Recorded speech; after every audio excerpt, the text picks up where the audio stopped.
All right. SSG Accolonn. Thank you so much for the $50, dude. Really appreciate that. Thank you. Big fan. First time catching you live. My question, do you see any way we get a Timeless Isles Argus or the current area before the last patch of the X-Pack? I feel like they always take the 2 years to make a zone I can truly know life. I think we're going to get that a lot sooner this time around. So Blizzard really seems to be embracing this idea of the open world and the zones actually being a gameplay mechanic in and of itself, which I'm so excited by.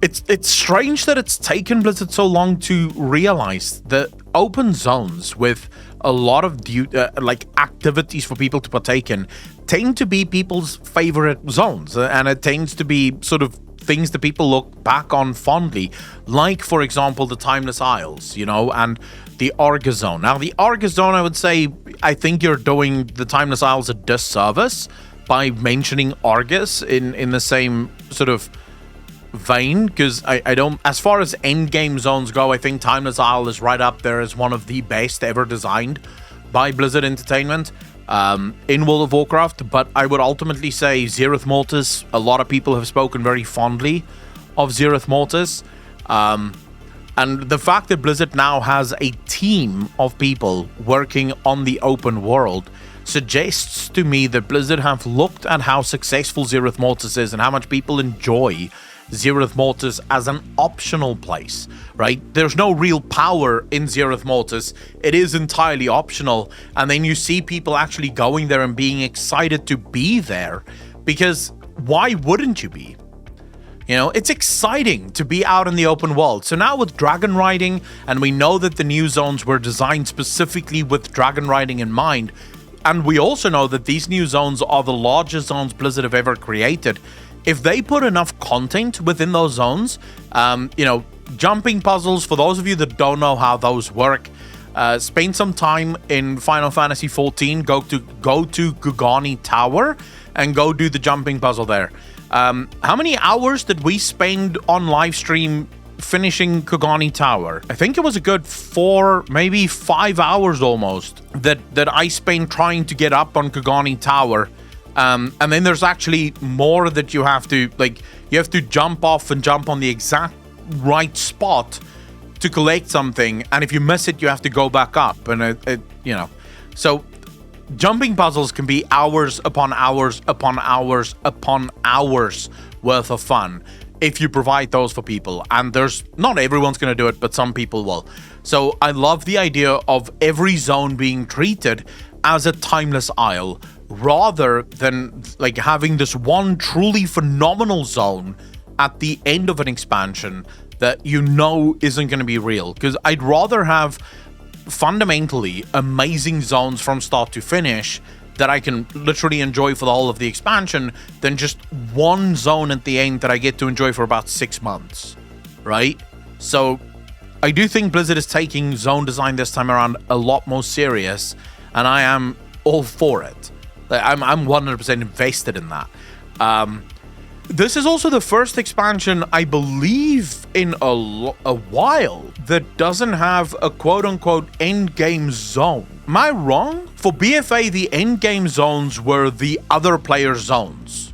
You sort of would do a lot of your endgame stuff in sort of the Alliance's part of the shit versus what you do. So there was a lot of quests that you had to go do there, and world quests and stuff that you had to go do there.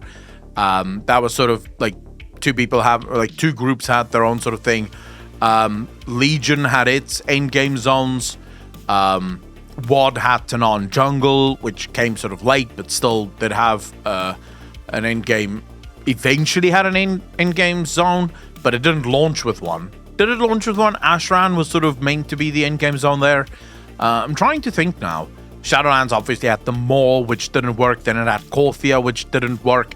And then it had Zereth Mortis, which is now finally working. But this is sort of the first time ever that Blizzard have announced an the first time in a long time at least, that Blizzard have announced the new expansion, and they haven't given us a single endgame zone, which suggests to me that the whole world is the endgame zone, which is how it should be. That is absolutely how it should be. You've put so much time and effort into designing these zones.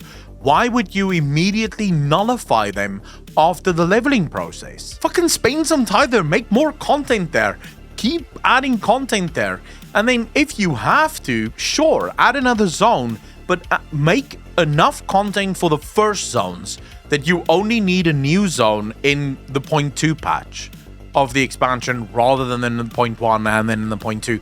I feel like a lot of World of Warcraft players have gotten so used to getting new things because the old things isn't adequate. Like, the old things is just inadequate and does not provide enough fun, that we've sort of fallen into this thing that every expansion should or every patch should almost be a mini expansion in and of itself. No, every patch should add more to the existing world. Like, make the existing world more exciting. Give the existing world more reason for us to actually partake in it and to enjoy it. Because that way, even players who start late now just have more stuff to do here, rather than just sort of having to rush through things so they can get to the new end game zone, right? So ultimately, I'm a huge fan of looking at it this way, rather than sort of having this end game timeless isle idea. Not that I'm against that. I think it's fine if you have that at some point, because eventually you will get bored of the zones that you have, but it shouldn't be a necessity from day one that you replace the old world with new things literally as soon as you hit max level. That would be sort of my answer, SSG. I hope that answers the question. Thank you so much for the $50 as well. I don't think my answer was worth the $50, but I do hope that it answered the question at least somewhat adequately. And yeah, thank you. I really appreciate it.